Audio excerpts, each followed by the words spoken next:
ಚಿನ್ನಯ್ಯನನ್ನು medical ಚೆಕಪ್ಗೆ ಅಂತ ಕರ್ಕೊಂಬರಲಾಗಿದೆ. ನೋಡಿ, ಆತನನ್ನು ಕೋರ್ಟಿಗೆ ಸಬ್ಮಿಟ್ ಮಾಡಬೇಕು. ಯಾಕಂದರೆ ಈಗಾಗಲೇ ಅವಧಿ ಮುಗಿದಿದೆ.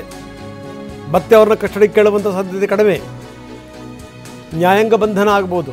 ಅದಕ್ಕಿಂತ ಮೊದಲು ಮೆಡಿಕಲ್ ಟೆಸ್ಟ್, SIT ವೈದ್ಯಕೀಯ ಪರೀಕ್ಷೆಗೆ ಅಂತ ಅವನನ್ನು ಕರ್ಕೊಂಡು ಹೋಗಿದೆ.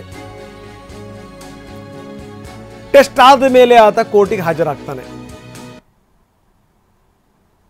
ಈತ ಬಾಯಿ ಬಿಟ್ಟಿರುವಂಥ ಸಂಗತಿಗಳು ಒಂದೆರಡಲ್ಲ, ಎಲ್ಲವನ್ನೂ ಕೂಡ ರೆಕಾರ್ಡ್ ಮಾಡ್ಕೊಂಡು ಇಡಲಾಗಿದೆ. ಯಾರ್ಯಾರ ಹೆಸರು ಹೇಳಿಬಿಟ್ನೋ ಗೊತ್ತಿಲ್ಲ. ಇವನು ಏನು ಹೇಳ್ತಾನೋ ಅನ್ನುವಂಥ ಭಯದಿಂದಲೇ ಇವನ ಜೊತೆಗಿದ್ದಂಥವ್ರು ಕೊಟ್ಟಂಥ ಸ್ಟೇಟ್ಮೆಂಟ್ಗಳಿದಾವಲ್ಲ, ಅಂದರೆ ಈತ ಸುಮ್ಮನೆ ನಮ್ಮನ್ನೆಲ್ಲವನ್ನೂ ಕೂಡ ಅದಕ್ಕೆ ತರ್ತಾ ಇದ್ದಾನೆ, ಸುಳ್ಳು ಹೇಳ್ತಾ ಇದ್ದಾನೆ. ತಾನು ತೋರಿಸಿದ ಜಾಗ ಒಂದು, ಆಮೇಲೆ ಇವನು ತೋರಿಸಿರೋ ಜಾಗ ಒಂದು, ಇವನು ಮಹಾನ್ ಸುಳ್ಳು ಬರಕ ನಮ್ಮನ್ನು ಸಿಗಿಸ್ತಾ ಇದ್ದಾನೆ, ಇಂಥವೆಲ್ಲ ಮಾತುಗಳನ್ನು ಆಡಿದ್ದಿದೆಯಲ್ಲ, ಇದು ಇವನ ಮೇಲಿರುವಂಥ ಭಯವನ್ನು ತೋರಿಸುತ್ತೆ. ಈಗ ನ್ಯಾಯಾಂಗ ಬಂಧನಕ್ಕೆ ಹೋಗ್ಬೋದು, ಕೋರ್ಟಿಗೆ ಹಾಜರುಪಡಿಸ್ತಾ ಇದ್ದಾರೆ. ಮತ್ತೆ ಕಸ್ಟಡಿ ಕೇಳುವಂಥ ಸಾಧ್ಯತೆಗಳು ಕಡಿಮೆ. SIT ಕಸ್ಟಡಿ ಕೇಳಲ್ಲ. ಈಗಾಗಲೇ ಎಲ್ಲ ವಿವರಗಳನ್ನು ವಿಚಾರಿಸಲಾಗಿದೆ, ರೆಕಾರ್ಡ್ ಮಾಡಿಕೊಂಡು ಕೂಡ ಇಡಲಾಗಿದೆ.